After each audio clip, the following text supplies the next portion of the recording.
नमस्कार, रीवा 24 के ताजा तरीन अंक के साथ मैं शैलेंद्र। सबसे पहले प्रमुख खबरें। पीएचई विभाग में व्याप्त भ्रष्टाचार को लेकर संविदाकारों सहित कर्मचारी उतरे सड़क पर। वर्षों से निवास कर रहे दलित परिवारों को भू अधिकार दिलाने पार्षद ने प्रशासन से लगाई गुहार।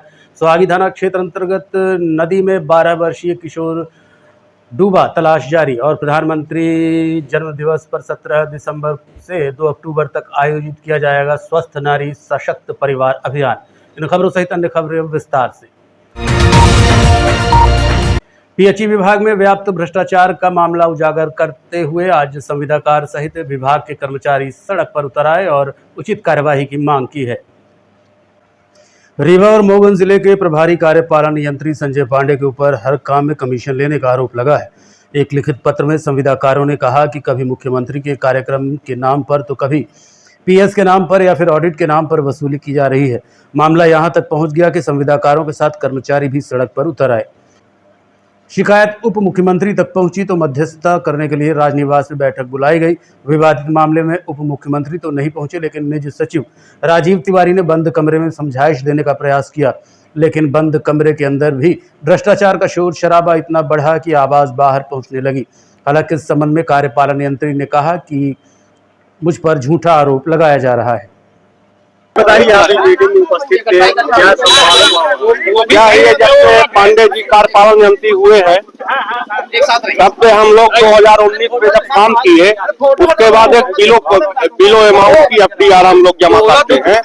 हम लोग कम से कम उनसे 25-50 बार मिले कि हम लोग तो अपना एग्रीमेंट तक काम पूरा कर दिए हैं, वो पैसा हमको दे दीजिए। आज तक देने के लिए नहीं तैयार होते हैं। आप लोगों ने भी आप लोगों को तो मिला नहीं, आप लोगों ने दिया जी, कमीशन के रूप में दिया या फिर नहीं, मैंने एफडीआर जमा किया था। अच्छा, वो मेरी रिलीज हो जाना चाहिए। हम ही बस के नहीं, सभी ठेकेदारों की, पर हो गया रखे हैं। अब उनका जो भी सौदा करने का इरादा हो, जो जैसे है, ये तो मैं नहीं बता सकता, पर जो मिल जाना चाहिए। जी में भ्रष्टाचार का आरोप लगाते हुए आज आप लोगों को मुख्यमंत्री तक को दरवाजे खटखटाना आना पड़ा, क्या मामला क्या पूरा ये? निश्चित रूप से हमारे रीवा डिवीजन में संजय पांडे जी जो कार्यपालन यंत्री के पद पर पदस्थ हैं, हम लोग प्रभारी कार्यपालन यंत्री के, वो मूल उनका पद एसडीओ है। तो 2 साल से हम लोग उनकी कार्यशैली को झेल रहे हैं। हमने देखा कि कोई भी काम हो, उनसे केवल आदमी बात कर ले, कोई काम हो नहीं सकता। सारे जिले के जो काम है वो आपकी पदस्थापना की वजह से पूरे जो है तो कार्य प्रभावित है। किसी का भुगतान नहीं हो रहा है, किसी का डेप्थ एक्सटेंशन का काम लटका हुआ है, किसी की ड्राइंग अप्रूवल का काम लटका हुआ है, किसी की पाइप जो एक्सपेंशन होना है उसके पत्र नहीं जा रहे हैं सीपेट को, उसका कार्य रुका हुआ है। इस तरह से अन्य कई काम रुके हुए हैं। और भ्रष्टाचार की जो आपने बात करी, तो भ्रष्टाचार तो निश्चित रूप से चरम पर है। अब वो हम एक एक चीज उसको खोलें तो वो अच्छा नहीं है, परंतु भ्रष्टाचार पूरी तरह से अब चरम पर है अपने डिवीजन में। ऐसा कभी नहीं हुआ, इस तरह का कभी माहौल नहीं रहा।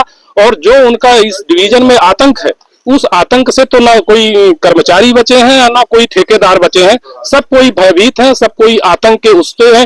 कई 2-3 ठेकेदार तो हार्ट अटैक आ गया, मृत्यु तक उनकी हो गई। और उनके आज तक 2-2 साल हो गए, 1.5 साल हो गए, उनके तक क्लेम नहीं निकल पा रहे हैं, उनकी जो बिल आज तक नहीं लग पा रही है, उनके भुगतान नहीं हो पा रहे हैं। ऐसी स्थितियां निर्मित हैं। जब विभाग की बात श्री लाल बहादुर सिंह यहाँ पे ठेकेदार थे और 45 वर्षों तक उन्होंने अपना योगदान दिया इस पीएचई विभाग को, और वो बहुत ही अच्छे व्यक्ति थे। जितने भी आपको संविदाकार यहाँ दिखाई दे रहे हैं वो हमारे पापा की देन है।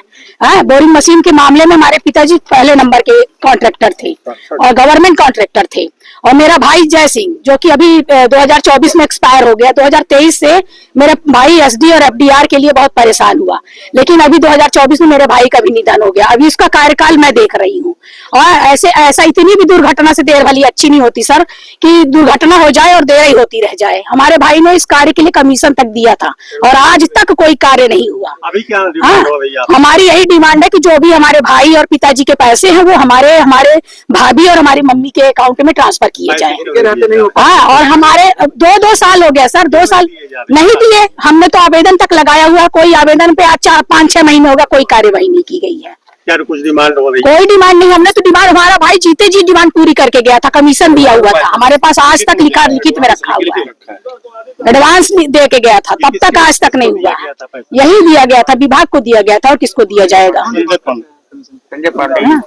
ये संजय पांडे जी जो पीएचडी हाँ, मैं तो अभी आई हूँ इस कार्य को संभालने के लिए भाई की डेथ के बाद, क्योंकि मेरे यहाँ घर में कोई नहीं है जो इस कार्य को संभाल पाएगा। अब यहाँ खड़े हुए जितने भी लोग हैं, मैं तो आज श्री लाल बहादुर सिंह की बेटी हूँ, मैं आज सक्षम हो सकती हूँ कि मैं कर ली हूँ। और यहाँ पे खड़े हुए कोई व्यक्ति की आज खत्म हो जाए तो किसी की परिवार का कोई आ पाएगा, किसी की औरत आके यहाँ बोल पाएगी। ये SDFDR के लिए अपने सर, संविदाकारों सहित आपके कर्मचारियों ने आप पर आरोप लगाया है कि आप अनधिकृत रूप से उनसे पैसे की मांग करते हैं और काम पर ध्यान नहीं देते, काम पूर्ण नहीं हुए उनके ऊपर दबाव की स्थिति निर्मित रहती है। क्या मामला है? नहीं, ऐसी कोई भी बात नहीं है। और किसी के भी कार्य जो नियंत्रण और समय सीमा में उनके कागजात पूरे होते हैं, मेरे स्तर पर कभी भी उसको 24 से 48 घंटे में कहीं कोई विलम्ब नहीं होता है।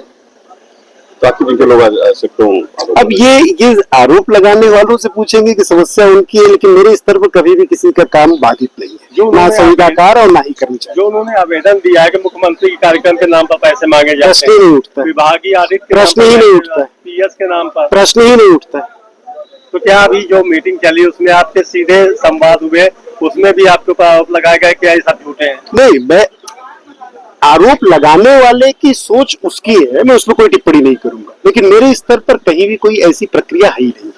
सर, ठेकेदार तो ठीक है, लेकिन आपके कर्मचारी पूरे जिले में 250 कर्मचारी हैं। अगर 10-20 कर्मचारी जिन्होंने कार्य नहीं किया और उनके ऊपर कोई अनुशासनात्मक कार्रवाई हुई शासन स्तर से और मेरे स्तर से, तो अगर वो उसमें पीड़ित है और वो कोई आरोप लगाते हैं तो उसको सामने आके बताएं कि उस आरोप की किस बात की समस्या है। अगर आपसे बता रहे हैं तो मैं उस पर क्या टिप्पणी करूंगा? सर, हर घर नल वो मीठा जल योजना की जो बात हो रही है और दिसंबर तक पूर्ण करने, क्या स्थिति है? क्या उल्लेखित योजनाएं मध्य प्रदेश शासन से रीवा जिले की और मऊगंज जिले की, दोनों ही जिले की स्वीकृत हो गई हैं और इनके प्रथम चरण के कार्य जिनके पूर्ण करना था वो इस क्या कहते हैं, जिन्होंने पूर्ण कर लिया संविदाकार ने, उनकी सहमति के आधार पर शासन ने उनको आदेशित किया हुआ है और उनको एक समय सीमा दिया हुआ है दिसंबर 2025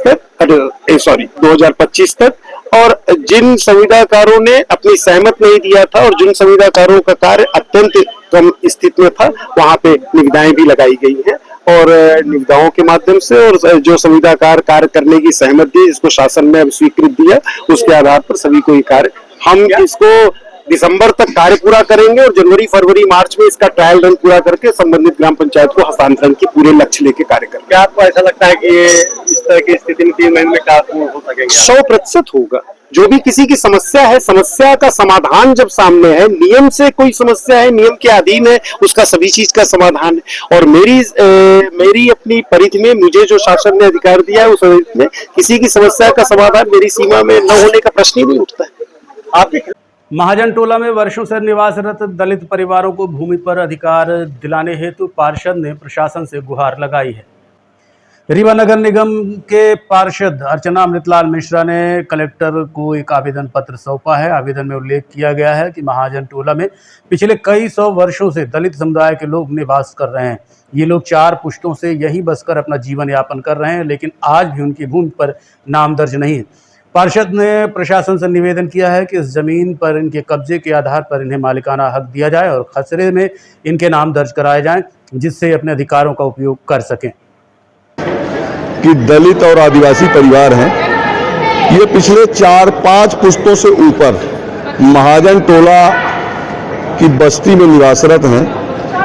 शासन की कई योजनाएं सुनने को मिलती है कि अगर किसी भी भूमि पे कोई भी परिवार निवासरत है 20 साल, 25 साल, 30 साल, 40 साल, ये तो 100 वर्ष, 150 वर्ष से ऊपर हैं, आज भी ये पट्टे के लिए मोहताज हैं, ये स्वामित्व के अधिकार के लिए मोहताज हैं।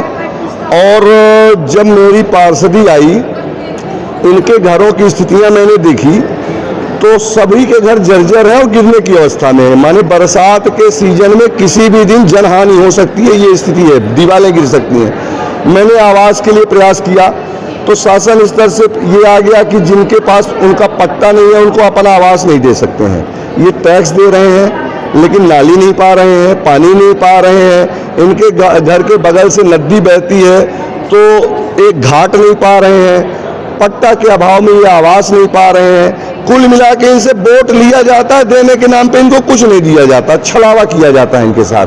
टैक्स भी दे रहे हैं, टैक्स भी दे रहे हैं, लाइट का भी दे रहे हैं, बिल भी दे रहे हैं। कितने परिवार हैं? लगभग ये 500 से 700 लोग हैं वहाँ पे। कम 700 से ऊपर लोग होंगे। अभी शौचालय के अभाव में ये मैदान में जाया करते थे। मुझे जानकारी हुई, मैंने नगर निगम आयुक्त महोदय से बताया कि सर शौचालय के अभाव में ये मैदान में जाते हैं।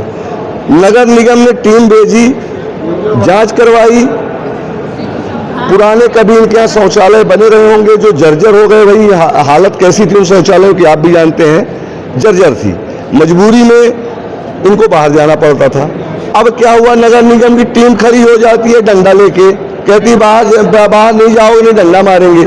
शौचालय दे नहीं रहे इनको, बाहर जाने नहीं दे रहे हैं, नदी नहाने नहीं दे रहे। मैंने कुल मिला के दुर्दशा है इन सबकी, और शासन कोई सुनवाई नहीं कर रहा। सिर्फ वही पेपरों में और दिखावों में कि मैं दलित परिवार के लिए ये कर रहा हूँ, आदिवासी परिवार के लिए ये कर रहा हूँ, योजनाओं को भरमार लगाए दे रहा हूँ।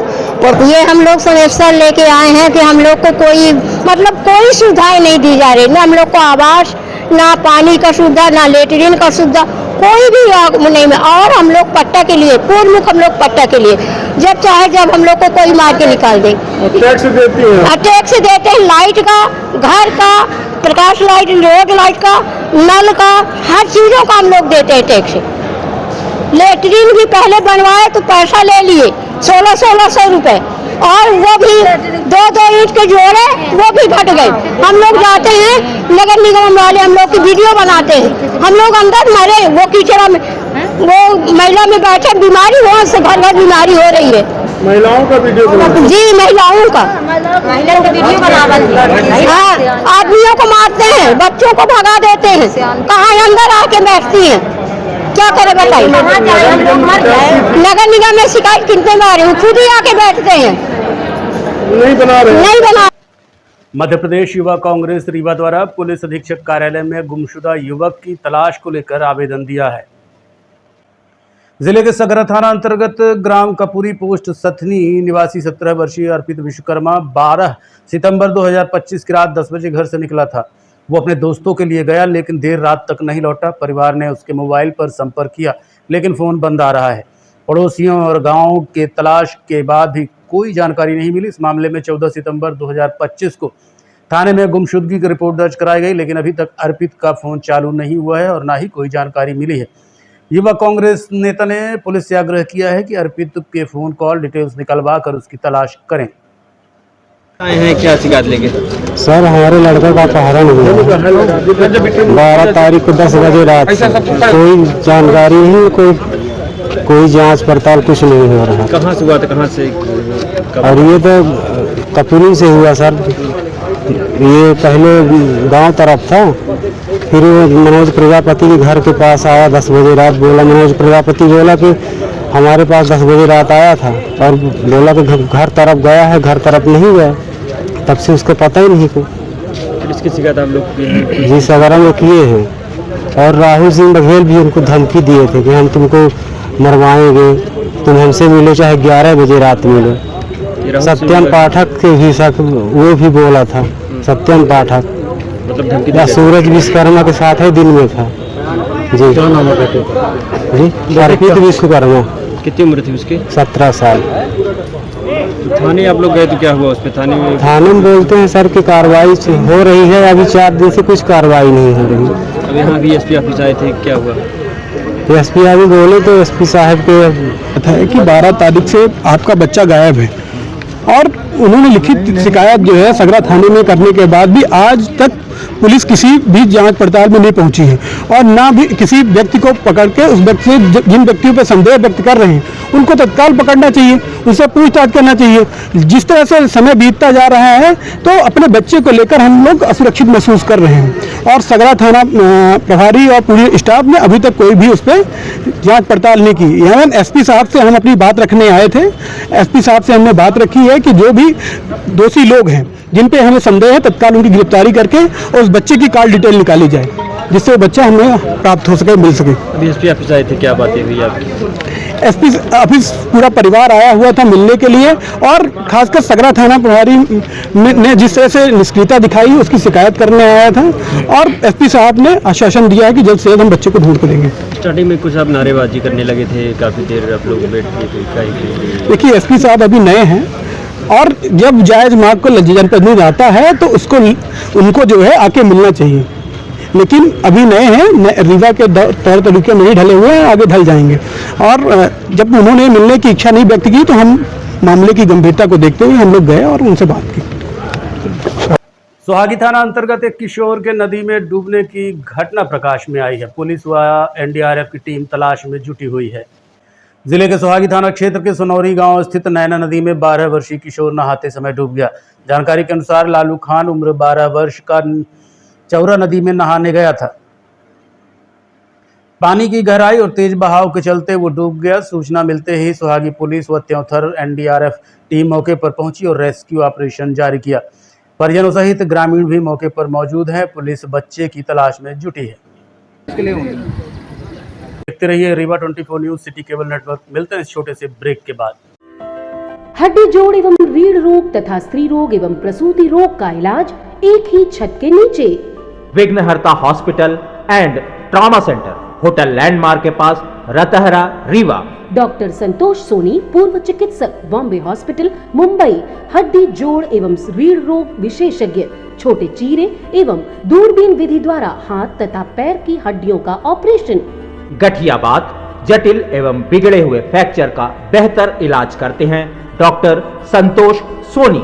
विघ्नहर्ता हॉस्पिटल ट्रॉमा सेंटर में ही स्त्री एवं प्रसूत रोग विशेषज्ञ डॉक्टर शैलजा सोनी भी उपलब्ध हैं, जिनकी देखरेख में नॉर्मल डिलीवरी, सिजेरियन ऑपरेशन एवं बच्चेदानी से संबंधित ऑपरेशन की बेहतर सुविधा। संतानहीन दंपत्ति तत्काल संपर्क करें। विघ्नहर्ता hospital and trauma centre, hotel landmark के पास, रतहरा, रीवा। सुविधाजनक एवं सफल इलाज हेतु आज ही संपर्क करें।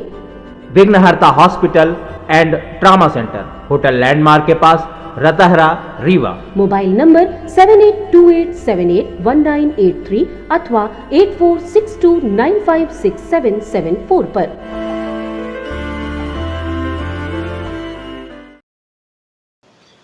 रीवा से इस वक्त की बड़ी कार्रवाई की खबर आ रही है। कलेक्ट्रेट कार्यालय के सामने संचालित सीताराम खाद बीज भंडार केंद्र पर कार्रवाई की गई। संचालक द्वारा ऑनलाइन और ऑफलाइन दोनों तरीकों से खाद की बिक्री की जा रही थी। एसडीएम वैशाली जैन को सूचना मिली कि यहां पर खाद की कालाबाजारी हो रही है। मौके पर पहुंचकर उन्होंने तुरंत स्थिति को भांपा और तुरंत कार्रवाई कर खाद भंडार को बंद करवा दिया। जांच के दौरान संचालक ने हाथ जोड़कर कहा कि मैनेजमेंट से बात हो जाएगी, लेकिन एसडीएम ने सख्ती दिखाते हुए कहा कि प्रशासन किसी भी तरह की मनमानी बर्दाश्त नहीं करेगा। एसडीएम वैशाली जैन ने पुलिस टीम के साथ मौके पर जाकर गोदाम की जांच की। प्रशासन ने स्पष्ट कर दिया है कि खाद की कालाबाजारी अगर पकड़ी गई और सामने आई तो कड़ी कार्रवाई की जाएगी।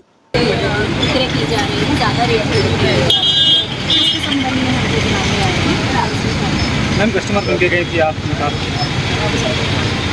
क्योंकि ये संभावना रहती है कि यदि हम फैसले वन में आते हैं तो पहले से चिन्हित हो जाते हैं, तो इसलिए हम थोड़ी दूर पे उतर के और फिर कस्टमर क्या खामियां पाई गई, किस तरह की गड़बड़ी की जा रही है? इनका रजिस्टर मेंटेन नहीं है सबसे पहले। दूसरा, एक हमारे पास क्रेता हैं जिनका ये कहना है कि उनको बगैर अंगूठा लगाए, बगैर रसीद के कैश में विक्रय किया गया है, और जो कि इन्होंने स्वीकारा भी है कि इन्होंने कैश में विक्रय किया है। इनके जो बाकी स्टॉक है उसके मिलान के लिए अभी हम चौराहा को गोदाम में। स्वस्थ नारी सशक्त परिवार अभियान का शुभारंभ 17 सितंबर से 2 अक्टूबर तक आयोजित किया जाएगा। मध्य प्रदेश के डिप्टी सीएम राजेंद्र शुक्ल ने बताया कि 17 सितंबर को प्रधानमंत्री नरेंद्र मोदी के जन्मदिवस से गांधी जयंती 2 अक्टूबर तक केंद्र और प्रदेश सरकार सेवा पखवाड़ा के रूप में देश की महिलाओं के स्वास्थ्य और परिवार की खुशहाली को ध्यान में रखते हुए 17 सितंबर 2025 को राष्ट्रव्यापी स्वस्थ नारी सशक्त परिवार अभियान शुरू करेंगे। के रूप में मनाने का निर्णय केंद्र सरकार ने और मध्य प्रदेश शासन ने लिया है, और इसके अंतर्गत स्वास्थ्य शिविरों का आयोजन बहुत व्यापक स्तर पर हमारे जो आयुष्मान आरोग्य मंदिर है, सब हेल्थ सेंटर, प्राथमिक स्वास्थ्य केंद्र, अर्बन पीएससी और जो हमारे संजीवनी क्लिनिक है और प्राथमिक स्वास्थ्य केंद्र से लेके और सामुदायिक स्वास्थ्य केंद्र, यहाँ स्वास्थ्य शिविरों का आयोजन 17 सितंबर को से शुरुआत हो रही है जो 2 अक्टूबर तक चलेगा। और इसमें जो मैंने विशेष फोकस होगा महिलाओं का स्वास्थ्य परीक्षण, शिशुओं का स्वास्थ्य परीक्षण और जो हमारी किशोरी बालिकाएं हैं उनके स्वास्थ्य परीक्षण को फोकस करते हुए, जिससे कि मातृ मृत्यु दर और शिशु मृत्यु दर को कम किया जा सके, इसके लिए शिविर का आयोजन होगा। उसके साथ ही साथ जो हमारे गैर संचारी रोग हैं उसमें हाई ब्लड प्रेशर की जांच, बीपी की जांच होना, ब्लड शुगर की जांच होना और ओरल कैंसर, ब्रेस्ट कैंसर और सर्वाइकल कैंसर जो इसका परीक्षण व्यापक स्तर पर इस अभियान के अंतर्गत कोई भी व्यक्ति छूटे ना, ये उद्देश्य को लेकर ये कार्यक्रम जो आयोजित हो रहा है। इसमें मेरा आप सबसे निवेदन है, जो गांवों में रहने वाले हमारे नागरिक हैं, माताएं बहनें हैं, वो इन शिविरों में पहुंचे, प्राइमरी हेल्थ सेंटर में पहुंचे, कम्युनिटी हेल्थ सेंटर में पहुंचे और इस शिविर में जब आप शामिल होंगे तो आपको एहसास होगा कि जो जांच में 1,500 से 2,000 रुपए खर्च होते हैं वो निःशुल्क जांच की सुविधा आपको प्राप्त हो सकेगी। उससे बीपी, शुगर, कैंसर से संबंधित जांचें होगी, टीबी की जांच होगी, सिकल सेल एनीमिया की जांच होगी, हमारी जो बच्चियां हैं उनकी एनीमिया की जांच होगी और जो हमारे प्रसव पूर्व जो जांच बहुत आवश्यक होता है, जिसमें महिलाओं का, गर्भवती माताओं का पंजीयन होता है, उसकी जांच होगी और उनको गाइडेंस मिलेगा कि हर 3 महीने में जो एंटीनेटल चेकअप होता है उनको कौन कौन से दिन में कराना है। उनको एक कार्ड मिलेगा, जैसे उनका पंजीयन होगा तो उनको मातृ शिशु सुरक्षा कार्ड दिया जाएगा। उस कार्ड को प्राप्त होने के बाद उनको और उनके परिवारजनों को ये समझ में आएगा कि कौन सी तारीख को कहाँ पर उनको किस प्रकार की सहायता लेनी जरूरी है और इससे पूरे 9 महीने गर्भावस्था के दौरान किसी भी प्रकार की उनकी परेशानी जो आ सकती है वो संभावना समाप्त होगी और वो सुरक्षित अपने बच्चे को जन्म दे सकेगी। देखते रहिए Rewa 24 news city cable network. मिलते हैं इस छोटे से ब्रेक के बाद। विंध्य क्षेत्र का शिक्षा पथ प्रदर्शक Pentium point group of institutions Rewa, जो पिछले 25 वर्षों से ज्ञान, गुणवत्ता और विश्वास का प्रतीक बना हुआ है। इस प्रतिष्ठान के अंतर्गत संचालित है Pentium point college of pharmacy, मान्यता प्राप्त फार्मेसी काउंसिल ऑफ इंडिया से, जहां संचालित हो रहे हैं बी फार्मा 4 वर्षीय और बी फार्मा 2 वर्षीय जैसे professional course. Pentium point college of law, मान्यता प्राप्त bar council of India new Delhi से, जहाँ उपलब्ध है देश के भविष्य निर्माता विद्यार्थियों के लिए BCom LLB, BBA LLB, BA LLB 5 वर्षीय, LLB 3 वर्षीय और LLM 2 वर्षीय जैसे रोजगार परक पाठ्यक्रम। Pentium point college of management approved by AICTE, जहां संचालित है हाईली डिमांडेड MBA 2 वर्षीय कोर्स। साथ ही Pentium point technical college Rewa का एकमात्र संस्थान जहां AICTE से मान्यता प्राप्त BBA और BCA जैसी तकनीकी पाठ्यक्रम संचालित है। रेगुलर कोर्सेज में BCom, BSc, BA तथा स्नातकोत्तर स्तर पर MA history, economics, sociology, MSc chemistry, biotechnology, computer science और PGDCA डिप्लोमा भी उपलब्ध है। यहाँ शिक्षण कार्य नेट, सेट व PhD धारक प्राध्यापकों द्वारा कराया जाता है। साथ ही उच्च गुणवत्ता की प्रयोगशालाएं, pharmacy lab, biotechnology lab, computer lab, moot court और विशाल पुस्तकालय संस्थान की विशेषताएं हैं। बौद्धिक और सांस्कृतिक गतिविधियों के लिए एक अत्याधुनिक ऑडिटोरियम, खेल गतिविधियों हेतु इंडोर और आउटडोर स्टेडियम, जहाँ शिक्षा के साथ संपूर्ण व्यक्तित्व का विकास सुनिश्चित है। So please visit Pentium point where vision meets excellence. Admission open, so visit today Pentium Point Group of Institutions Rewa. जी हाँ, विंध्य क्षेत्र का शिक्षा पथ प्रदर्शक Pentium Point Group of Institutions Rewa, जो पिछले 25 वर्षों से ज्ञान, गुणवत्ता और विश्वास का प्रतीक बना हुआ है। Yes, one and only Pentium Point Group of Institutions Rewa. Rampur बागेलान तहसील में पदस्थ बाबू को 500 की रिश्वत लेते रंगे हाथों पकड़ा गया है। रामपुर बघेलान तहसील में पदस्थ बाबू को रिश्वत लेते रंगे हाथों पकड़ा गया है। घटना के संबंध में शिकायतकर्ता रामकृष्ण प्रजापति ने बताया कि उनके भाई की पेशी चल रही थी, जिस पर 170 BNS के तहत केस दर्ज था। पेशी खत्म करने को लेकर तहसील के बाबू उपेंद्र पांडे ने कई बार पैसों की मांग की, जिसकी शिकायत लोकायुक्त से की गई, जिन्होंने 500 रुपए की रिश्वत लेते ट्रैप किया है। ये मेरे भैया का 151 का केस चल रहा था, किसी ने फर्जीवाड़ा कर रखे लिखवा दिया था 151 के तहत केस, तो उसकी पेशी थी और पेशी खत्म करने के लिए तीन पेशी हो गई थी। तो हम बोल रहे थे कि ये सर इसको खत्म कब करेंगे, तो बोले अगली बार कर देंगे, कुछ माल पानी दे दो। 2-3 बार हम दिए, अब ये तीसरी बार जब भी जाए सर कब खत्म कर रहे हैं, तो नहीं फिर से दो पैसे, हर बार पैसे की डिमांड कर रहे थे। तब हम शिकायत करने आए थे। तो अभी कितना दिए हैं? 500 रुपये लिए थे। इसके पहले भी 500, 1000 ऐसे करके 2-3 बार ले चुके हैं। और कल भी 50 रुपये लिए थे। कल भी 50 लिए, आज भी 500 लिए। तहसील के बाबू? हाँ, तहसील क्या नाम है इनका? उपेंद्र पांडे। आपका नाम? रामकृष्ण प्रजापति। कल एक शिकायत प्राप्त हुई थी जिसमें रामकृष्ण प्रजापति रामपुर बघेलान सतना के रहने वाले, उनका ये कहना था कि पूर्व में उनके भाई पे धारा 170 BNSS के तहत कार्रवाई की गई थी, जिसका प्रकरण तहसील कार्यालय रामपुर बघेलान में प्रचलित था।